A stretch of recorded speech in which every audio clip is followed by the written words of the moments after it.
On this sheet of paper, Ian Fleming first creates a legend. James Bond, Secret Agent 007.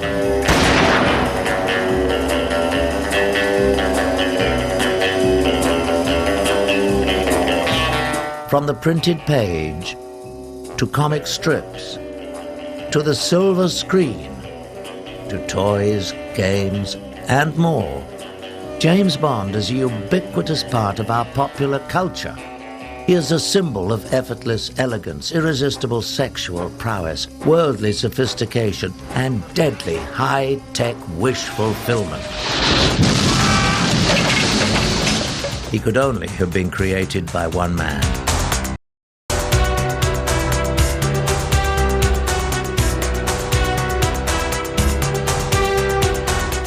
He was very suave, very cool, very charming, very relaxed, very English. He also liked the girls, Ian.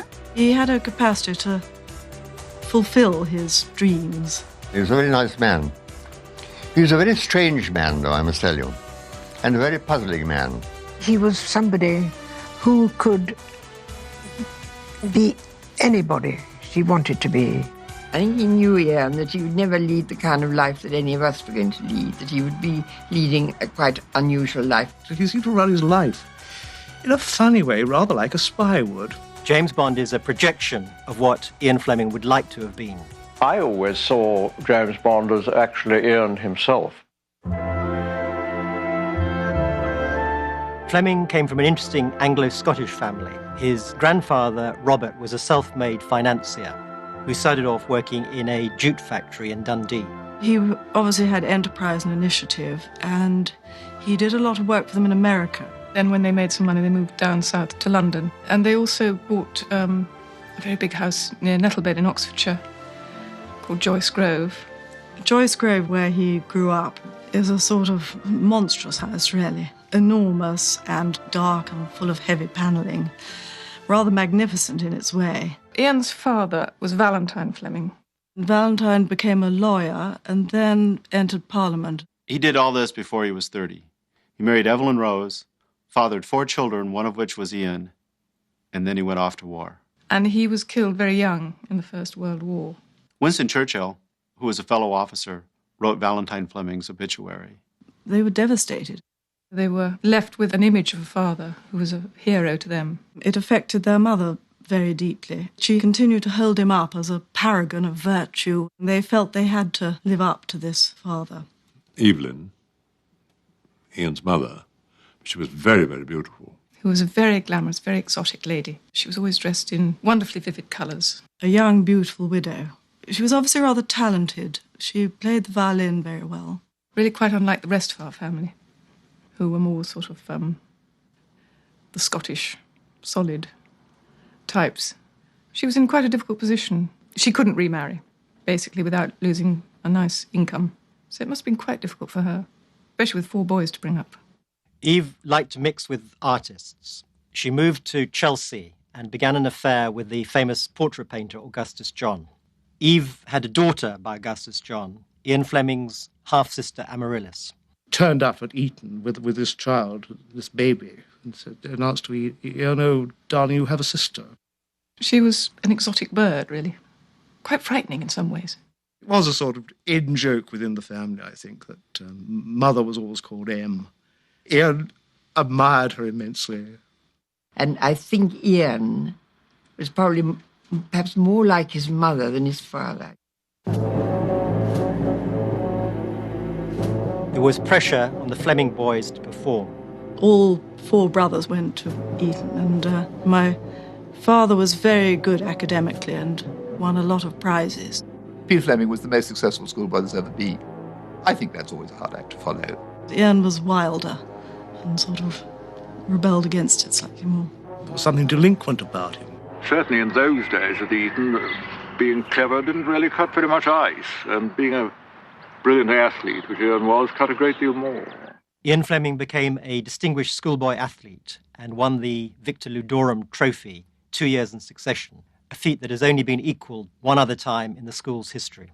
He was scheduled to be beaten, and he was going to run in a cross-country race So he applied to be beaten early so that he'd be in time to run for this race. So they beat him so savagely that blood came through his trousers, and he ran through the race with blood coming through his pants. He finished second. Ian wanted to do his own things, really, and not be too constrained by family requirements. Ian had to leave Eton under what is known as a cloud. His mother was a very strong influence at this stage. She suggested that he should become an army officer like his father. So he went to the officer training academy at Sandhurst. And Ian was very much a fish out of water there. He didn't like Sandhurst. Sandhurst wasn't his sort of thing. At the end of one term, he invited his girlfriend to join him at a school dance, but she refused because she had a prior engagement. Ian was very annoyed. He got in his car and he drove up to London. And as he had threatened, he went to a nightclub and picked up a tart. But he got more than he bargained for.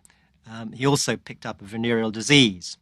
And this, in the circumstances with his mother, got him into deep trouble, and he was forced to leave Sandhurst.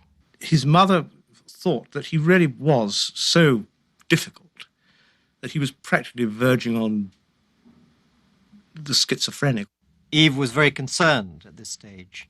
She felt her son needed help. In desperation, she turned to a man called Forbes Dennis, who was rather an extraordinary character, who was married to a lady novelist called Phyllis Bottom. And they were an idealistic couple who had a sort of guest house in Kitzbühel in Austria. It was a curious finishing school for children with attitudinal problems. This was the first time he went abroad, the first time he really enjoyed being in Europe. Everybody knows the success he had as a young man in Kitzbühel and when he was learning German. So there was Ian out on the ski slopes, racing his car, meeting the local girls, having a good time. The girls were literally falling all over him. I said, the English are very shy, my darling. There's only one thing to do. You just get up now, pass his table, fall over his feet and say, I am sorry. There was a sort of way in which Ian did find himself, I think, there. Rather subtly, this couple who ran the school were helping him develop his literary interests. Ian became very, very, very good writer. The wife, Phyllis Bottom, started to draw out Ian's ability to write short stories. And Ian then honed that gift when he trained as a journalist. I started off in Reuters, the international news agency, at the age of about 23, and served with them for about 4 years in London and Berlin and Moscow. He was sent to Russia, where he distinguished himself, reporting on a rather important spy scandal. He had got a natural instinct for very quick journalism, for knowing what people wanted to read, and for wrapping things up in a very clever, urbane, stylish manner. I found I wasn't earning enough money in journalism, as I expect you probably find also. And I went into the city to try and make some more. He was described as the world's worst stockbroker. He used to like taking clients out to lunch at the Savoy and that sort of thing. But he had no aptitude for figures. He lived in Ebury Street. A strange building. It's like a sort of temple. It's still there. It was a very, very weird place. Only a very unusual character like Ian would have lived in. This became Ian's bachelor pad. And he worked out a sort of perfect lifestyle for himself in those days. He founded a small group he called Le Cercle Gastronomique et de Jeux de Hasard. It was just a bunch of young bucks who liked to live well. Really, at this stage, Ian was just a young playboy going nowhere. When they were young, Peter was this great star, really. And I think Ian definitely had a bit of a complex about his older brother. My father became a best-selling author in the 30s. He made his name by writing a book called Brazilian Adventure. In 1936, 37, 38, he was a sort of folk hero.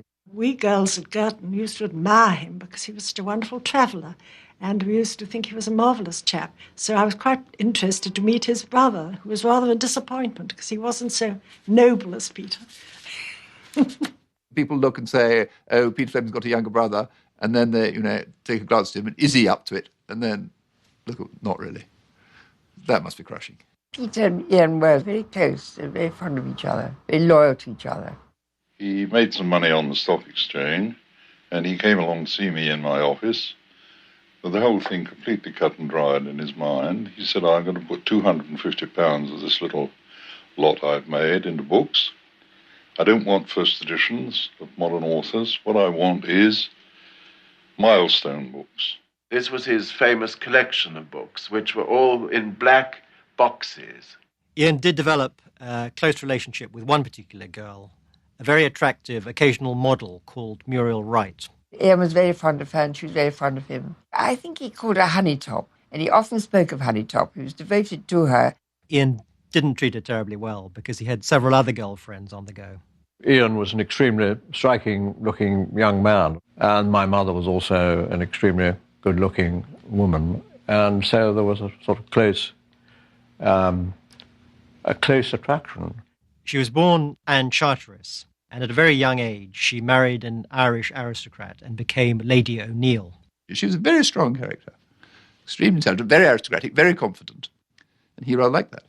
My mother liked the challenge, and when she first met him in 1938-39, he was this moody, that's how she describes him, and very attractive man. She was a powerful lady, and she fell in love with Ian, and she wanted Ian. But above all, it was that melancholy, that difficultness of Ian that presented her with a challenge.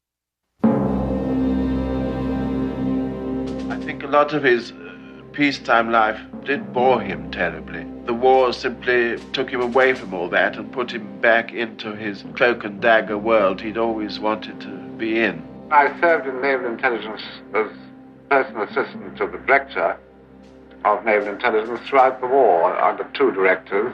It was a very, very important role in many ways. He was a combination of an ideas man and a fixer. It suited him because he could suddenly become the sort of man who spun elaborate plots. And Ian had a flaring imagination. I had great fun. I went around the world twice and got involved in a lot of escapades, which were very exciting at the time. Early on in the war, Ian Fleming was sent to Paris on a mission. While he was there, France began to fall, and everybody had to flee. When Ian Fleming got to Bordeaux, it was chaos there. Everybody was congregating there. And Ian Fleming took control of the situation. He put himself in charge and sorted everything out. The last night they were there, Ian Fleming and a fellow officer went to the best restaurant in town. The owner, realizing everything was falling apart, went down to his cellar and brought up his finest wines. And there, on the fall of France, Ian Fleming sat in the best restaurant in town, sipping the finest wine. It was a classic Ian Fleming moment. It was the perfect sort of apprenticeship for a thriller writer. I went with my director, Admiral Godfrey, to Washington in plain clothes before America came into the war. On our first night in Lisbon, we talked to some of our Secret Service chaps there, and they said, well, if you want to see these agents of the Abwehr, as it was called then, you'll find most of them gambling in the casino at Estoril. And I suddenly had the brilliant idea that I would take on these Germans and strip them of their funds, thus making a small dent in the secret treasury of the Abwehr. So I sat down at the table and bonkoed one of the Germans once, lost. And I bonkoed him again, lost again, bonkoed him for the third time, and I was cleaned out. So that wasn't a very successful exploit, but it was on the basis of this real-life episode that I based the big gambling scene in Casino Royale. I was immediately attracted by his sense of fun and adventure and his whole makeup of a child. He loved the bazaars. He loved also the bazaar. He had no inhibitions, no shyness, a good sense of humor. Ian was a youngish, good-looking Navy officer who was doing a great job, and the senior officers thought highly of him. But he wasn't quite so successful with the younger officers. That may have been perhaps because they rather envied him.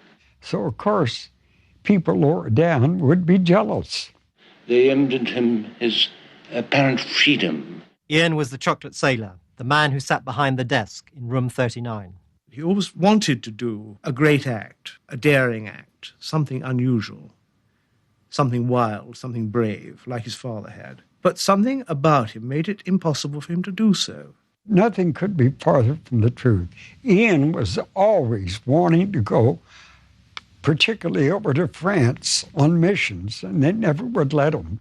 I knew Fleming from the Admiralty in the Second World War. He was in charge of, sending most people behind the lines. And in fact, if you could speak French, he'd send you to France, drop you by parachute, and you get gobbled up by the Gestapo. Fleming ran the 30 Assault Unit. And they were nicknamed Ian's Red Indians. Fleming created this group. He helped train the commandos and he planned their missions. Ian's Red Indians gathered valuable intelligence which was delivered back to room 39. Once when we were lunching out during the war, I said, just by way of making conversation, have you thought at all what you're going to do after the war? It was all there, what Ian was going to do eventually, I think. He seemed to live two lives. One during the daytime when he was working here, and the other at night time when he went out into the social world. Never been a problem for him finding a girl. I think quite a few of us thought how lovely it would be to have Ian Fleming marry you, knowing perfectly well it would never, ever work. Ian would never be without a woman if he felt like it. His girlfriend, Muriel Wright, became a dispatch rider for the Admiralty. I often saw her in the streets. She'd go by, and she always, when she passed by, I think she thought I was after Ian. Ian used to have her do errands for him, like go pick up his handmade cigarettes. This, in fact, was the last errand she ever did for him. Towards the end of the war, I can't remember which particular little bombing it was, but a bomb fell and killed her in that news house. It happened one morning. It was just one of those sort of strange things, He had to go identify the body. Well, we'll never know what Ian felt about that. I have no idea. Fleming lost his father in World War I. Earlier in World War II, his brother was killed. He had to send men on missions that did not come home. I think all of this had an impact on his life. The other woman in Ian Fleming's life was Lady Anne O'Neill. During the war, Anne's husband, Lord O'Neill, went off to fight.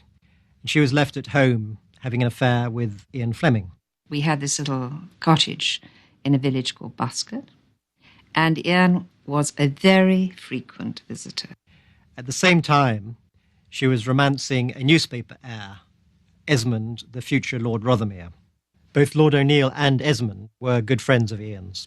It was obviously a complicated situation. Then, tragically, in 1944, Lord O'Neill was killed in battle in Italy. When Anne received the telegram, Ian was visiting her at Esmond Rothermere's country home.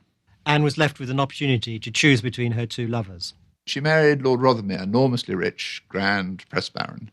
She might never have married him at all, I don't think, if Ian had just asked her. He never really wanted to be involved in anything which would tie him down, which would inhibit his freedom. The day before she married Lord Rothermere, she met Ian Fleming and went for a walk in the park with him. And she told him about her impending marriage. And she later told a friend that if Ian Fleming, even at that stage, had said, "Stop, I want to marry you," she would have broken off her engagement and she would have married him rather than Rothermere. Shortly after Anne was married to Esmond Rothermere, Ian began seeing her again. It's a passionate affair, and she's desperately in love with him. And she drifts apart from Rothermere without any great feeling. My mother once described him as remote as the North Pole. Anne told me once that Ian confessed to her that she was the first woman he spent a whole night in bed with. I think he was a great one for doing the deed, pulling on his elastic-sided boots and leaping out of the window. I mean, he was a lover and a leaver. And Anne was the first person he didn't really leave. I think he loved her very much and was fascinated by her. He used to call her his little golden pheasant. In January 1948, Anne Rothermere came to Jamaica for the first time. It's a love affair with this wonderful setting, tropical lushness, beautiful sea, and everything is perfect. And I don't think my mother's ever been happier, really, than those first visits to Jamaica. It was their kind of private paradise, really. And Annie fitted into this perfectly, you see, and it was a great adventure for them both. And at a certain stage, she got pregnant. Which must have been transparent, I'd have thought. The baby was born prematurely and only lived a few hours. Her husband was furious and forbade her from seeing Fleming, which she still did. By the following January, Anne was returning to Jamaica with Ian. Anne claimed to her husband that she would be staying with Noel Coward at his new Jamaican home, but she was very indiscreet. When Anne returned to England, she was met at the docks by an emissary of her husband's, who told her that she had to stop seeing Ian or Esmond would divorce her. She definitely wanted Ian. The fact that she was married to Esmond Rothermere at the time made little difference. By late December 1951, Anne decided to end her marriage with Esmond Rothermere. When we were told that she was going to abandon Viscount Rothermere with his newspaper millions and marry this journalist called Ian Fleming, who, long before he'd created James Bond, my brother demurred slightly and was not altogether happy. "Are you sure that's wise, Mamma?" he said. She and Ian went to Jamaica to await word that the divorce was final. And I think he was terrified then. The responsibilities of marriage and having to settle down were too much for him to deal with.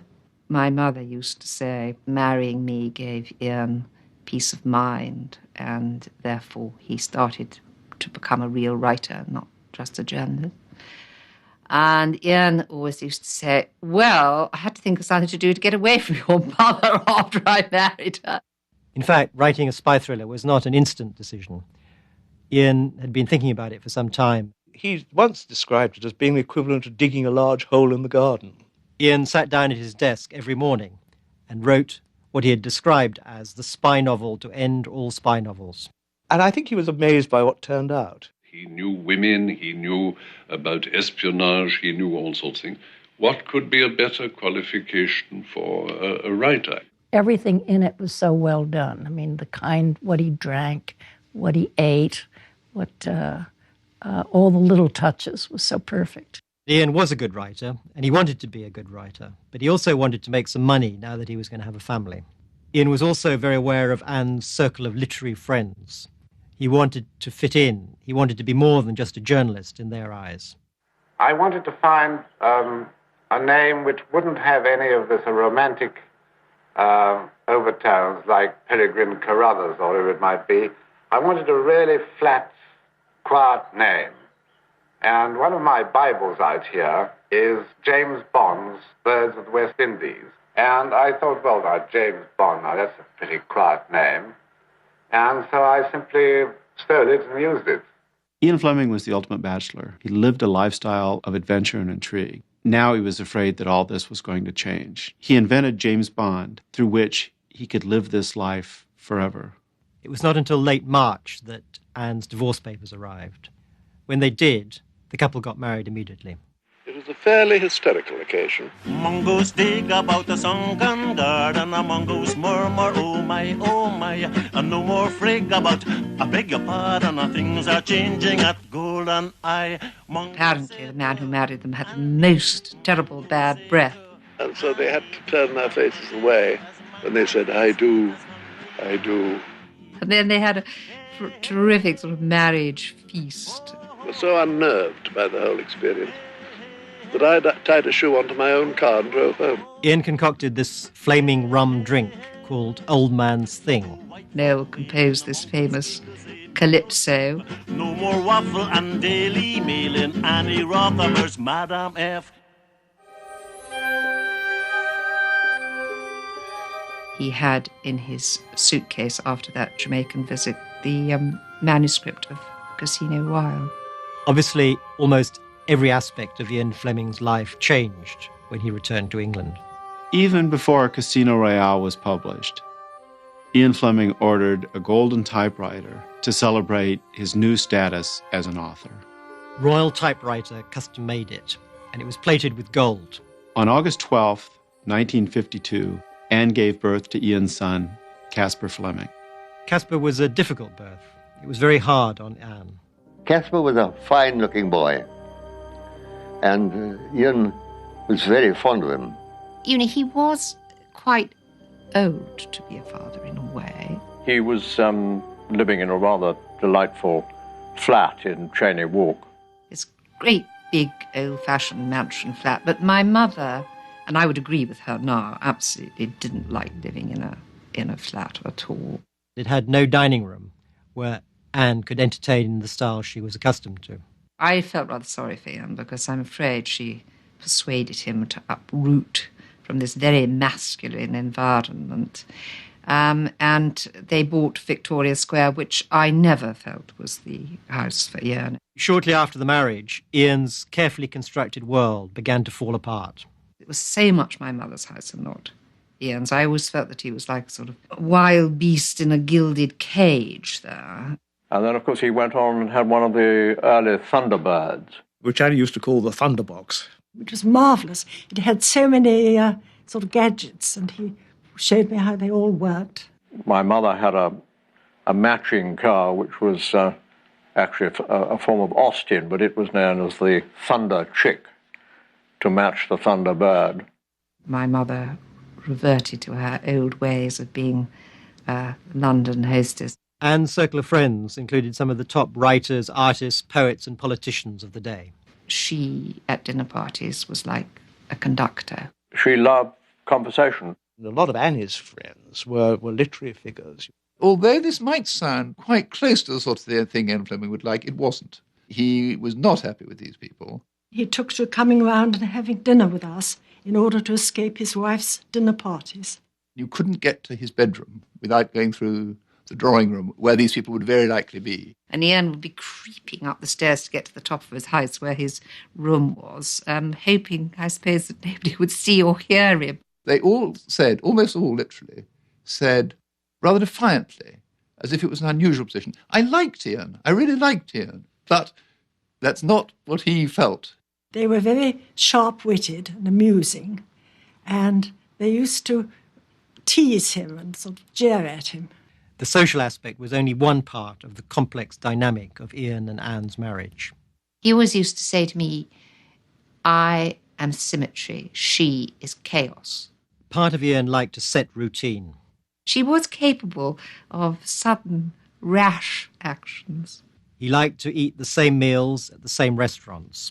We would perhaps go round the corner together to Overton's and sit on a stool where he would have his favourite kippers and brown bread and butter. He had a particular style of dress that didn't change. He always wore a pale blue shirt and a dark blue polka dot bow tie.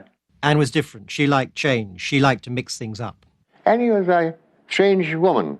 She was a brilliant person, highly intelligent and very amusing, but she was very difficult. I thought she was very clever, charming, amusing, and unhappy. The trouble is, Ian Fleming and herself never really got on. They were supposed to be always very much in love, but they quarrelled constantly. Over the bridge table, they had some fantastic row.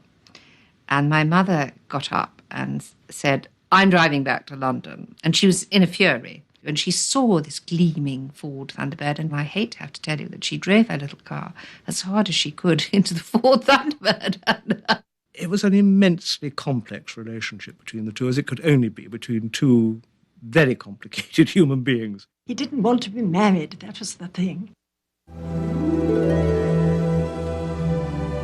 Jamaica was always Ian's escape. He would go there to get away from his wife's dinner parties. Ian would come to Jamaica, spend 3 months, write a Bond book, and then go back.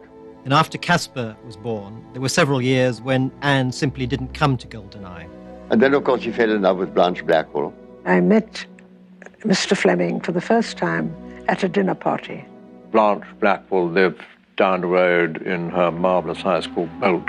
He very kindly invited me down to come and swim, and I was very glad of it, because I couldn't have managed, really, to have any swimming at Bolt. Blanche and himself would go scuba diving and shark hunting and so on.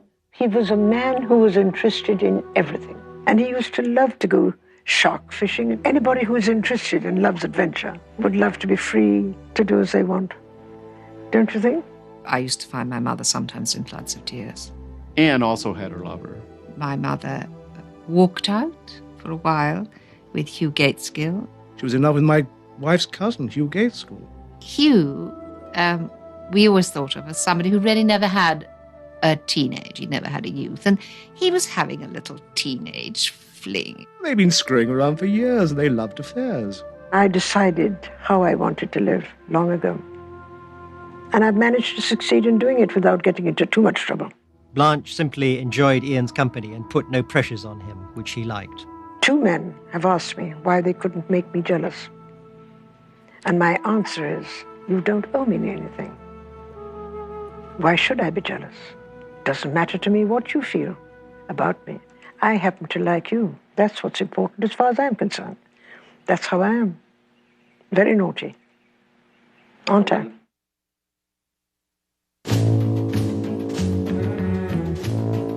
The Bond books were an instant critical success in Britain. Anne used to refer to it as Ian's horror comics. He thought nothing of them, absolutely nothing. Oh, but that's the English upper-class thing, isn't it, you know? You must never be shown to be wanting anything that you wanted. Ian worked very hard to make James Bond a success. No one took him more serious than Ian. The books were serialized and turned into comic strips in the British national newspapers. Ian desperately wanted to be a literary figure. In 1956, Ian took on an agent, Peter Jansen Smith, to deal with his foreign rights. I made my first sale for him on the telephone. It was that same year the British Prime Minister, Sir Anthony Eden, came to stay at Golden Eye. And suddenly the whole takeoff of this thing was unbelievable. He was published in France and Italy and Germany and Sweden, Norway, Denmark, Spain. He came to the attention of the American public after the new American Library started publishing his books as paperbacks in the late 1950s. He'd been, I think, noticed by Playboy magazine.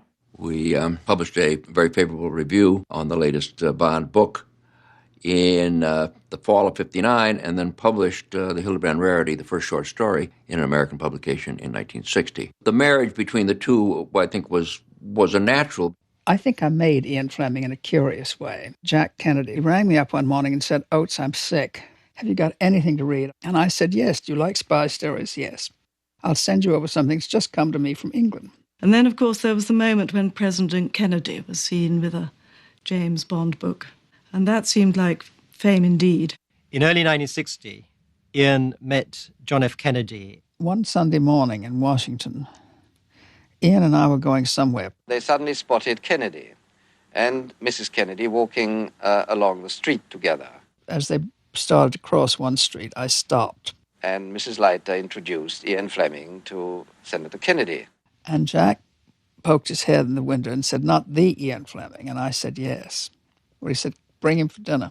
So we turned up at 3307 N Street. And somehow the conversation got around to Castro, which was not all that unusual in those days. And Ian had us all absolutely hysterical, saying that he had some plots that he thought would be wonderful if the CIA would play on Castro. He suggested that they should drop some leaflets.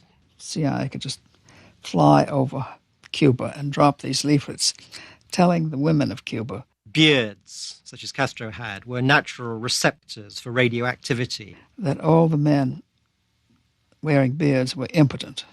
Life magazine asked the White House to supply the list of the 10 books that the president had enjoyed reading during the year. I only remember Lord David Cecil was one. And then the other, to my staggered amazement, was Ian Fleming. In just under 5 years, Fleming's name had been linked with both the British Prime Minister and the American President. That certainly had an impact. The orders started to pour in. The printings became more frequent. I can remember being in Victoria Square when Ian met Sean Connery. I mean, I was present at this famous encounter. And whatever else has been said about this, my memory is of Ian being pleased with the choice and thought they got the right man. Dr. No opened in England several months before it opened in the United States. So I saw it at the Playboy Mansion. It made a big impression. I felt that it was going to be a big winner. There was a big increase in sales after the film. He never dreamt it would be such a success. I think my mother became quietly rather proud of him. Well, I think it's the great ironic story of all time. Here's this guy who all his life had longed for money, longed for success, but it came just at the wrong time. He had his first heart attack in April 1961. Even after his heart attack, he wanted to live the kind of life that he always wanted to live. And he said, I would rather smoke and drink and live less life. He couldn't enjoy the razzmatazz. He couldn't enjoy the whole thing. The smoking and the drinking went on, and he got more and more red in the face, and his concentration span went. After about 5 minutes, he would say, well, it's all absolutely marvellous. I'll sign anything that you send along. I'm so pleased that Ian did live to see the great, great excitement. Ian's relationship with Anne in his last years was deeply tragic. She would look at him and want to help him, but she couldn't. She did look after him then, and it was all very sad. Whatever went on in their marriage, she had loved him enormously. It was a very, very strong relationship, which, as I say, I think probably went right back into the middle of the 30s. He was looking forward to being elected captain of the Royal St. George's Golf Club. On 11th August, the Flemings had dinner with an old friend at Sandwich. At the end of the meal, Ian was taken ill with heart problems, and he died very early the next morning. I think it was his old friend who's a great chum of his called Selby Armitage. He said, Ian, all your life you wanted success. Now at last you've got it. What is success really like? Ashes, dear boy, ashes. Of course, there are many different kinds of thriller writers and many different kinds of thrillers. And I just have my particular line of country. It had a very contemporary edge to it. It had a style in terms of good living. And I meant for warm-blooded, heterosexual adults, you know, in beds and railway trains and aeroplanes. It was what every man wanted to be, and every woman wanted to be the girlfriend. Someone said it never rains on Bond. The weather is better, it's brighter, it's exhilarating. He was very good at this fast action, wasn't he? He kept you hooked. You had to see what was going to happen next. There was never an unnecessary word. Ian was one of those few writers who managed to create a unique world.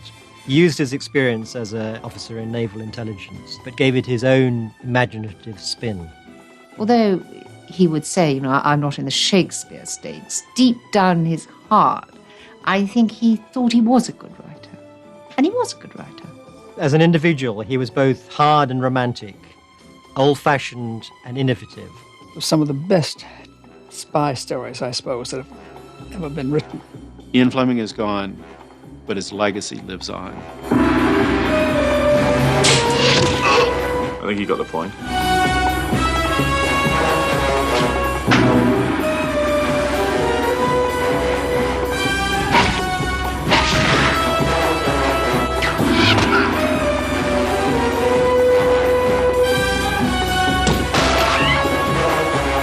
A martini, shaken, not stirred.